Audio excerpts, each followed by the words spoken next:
Good evening, everyone. Thank you, Jose. So I just want to do a quick segment on regulation versus reality. Implementation of local laws does not come without its hiccups.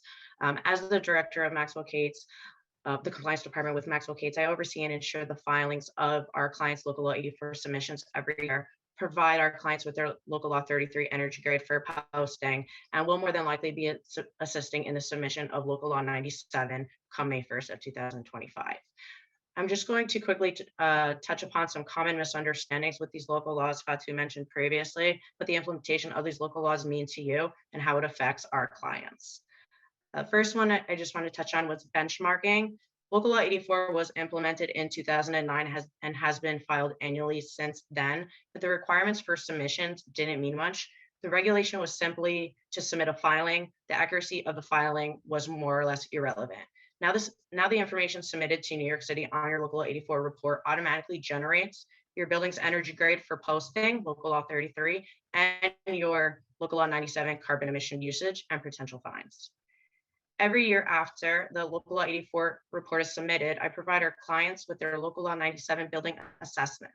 This is generated automatically from the information that was submitted in your Local Law 84 report. When you receive your updated Local Law 97 assessments each year, it is vital for the boards to be reviewing the building's topology and ensure accuracy.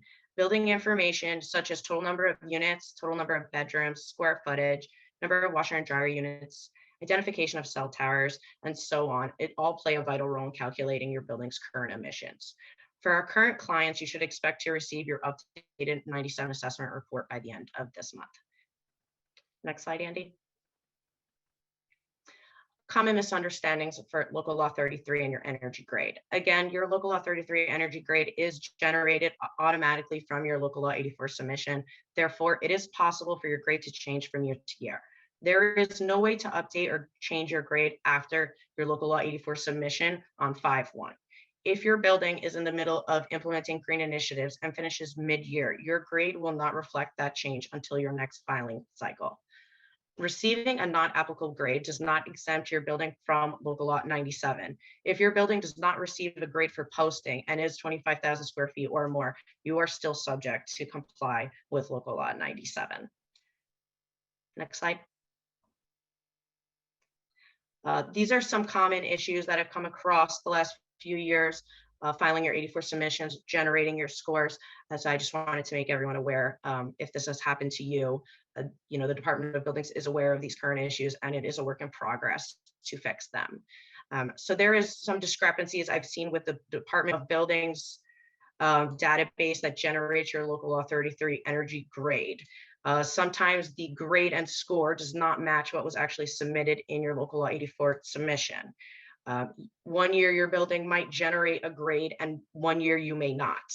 And then again, properties, especially multi-use properties, typically receive a not applicable grade. Though these energy grades are an eyesore for a lot of the property owners and they do not like posting them, the grade itself should not be your primary concern. In order to obtain the most updated, accurate information for your building, you need to be reviewing your 97 assessments. The issues with the buildings department database that generates your grade does not affect your Local Law 84 submission whatsoever. So if there's errors in the one area, I would not be concerned that there's any additional errors.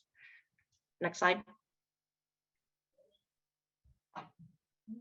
Okay, some additional considerations while you're reaching out to your energy consultant, you're reaching out to accelerate a program, just some things to keep in the back of your minds.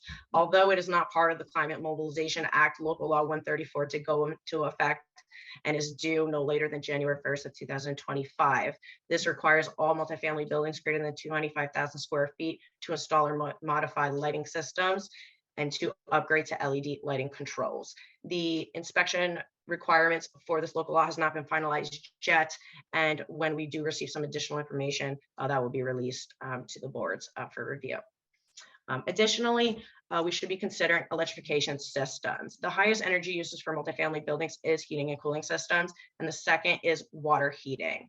The transition to electric means replacing all fossil fuels and implementing new energy electric systems. Next, Andy. You may be thinking there's not a lot of things on the market right now in order to implement electrification, and how will the grid handle this capacity? We're nowhere ready to do that. You are correct. So the U.S. Green Building Council, NYSERDA, and the New York Power Authority are all working together right now to install infrastructure in New York City to provide us with enough renewable energy for wind, solar, and hydropower. It's an $11 billion infrastructure project that's going to compromise over 20 wind and solar generation projects in New York State, and it's created a 175-mile underground transmission line that will deliver approximately 7.5 million megahertz of emission-free energy into New York City every year. This construction is expected to be completed no later than 2025.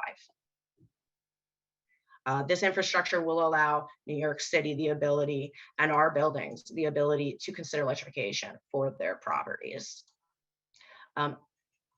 I just wanted to also make note that electrification, a lot of people are concerned that electrification is a lot more expensive than gas, and there is no current incentive for property owners to switch over. That was brought up to NYSERDA back in the October seminar, and they are looking into ways to incentivize property owners to go electric. I do not foresee anything coming out until at least 2025. Once the grid is ready, all the vendors are going to start producing their new equipment that can handle the load, and then we will go from there. All right, wonderful. Thank you, everybody, for